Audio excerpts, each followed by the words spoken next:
गौतम बुद्ध के उपदेशों की एक अद्वितीय कहानी है जो उनकी ब्रूटल शिक्षा और उदाहरणों के माध्यम से लोगों को जागरूक करती है।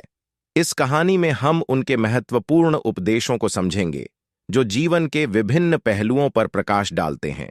कई सालों बाद बुद्ध अपने शिष्यों के साथ एक गांव में एक सुंदर वृक्ष के नीचे बैठे हुए थे।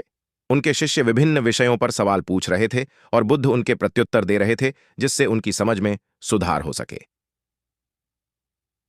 पहला उपदेश, दुख की पहचान।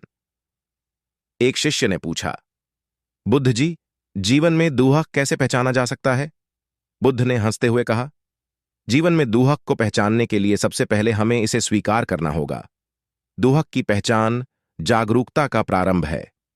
दूसरा उपदेश, समस्तता का बोध। एक अन्य शिष्य ने पूछा, कैसे समझा जा सकता है कि सभी मनुष्य एक समान हैं? बुद्ध ने कहा, समस्तता का बोध हमें अपनी अलग अलगता को छोड़कर सभी में एकता की भावना पैदा करने का तत्पर बनाता है। हमारा मन और आत्मा सभी में समान है। तीसरा उपदेश, अनित्यता का अनुसरण। एक शिष्य ने पूछा, कैसे जीवन में सुख और दुख का सामंजस्य बनाए रखा जा सकता है?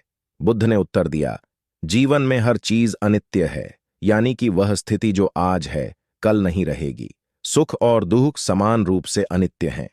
हमें इस अनित्यता का अनुसरण करना चाहिए।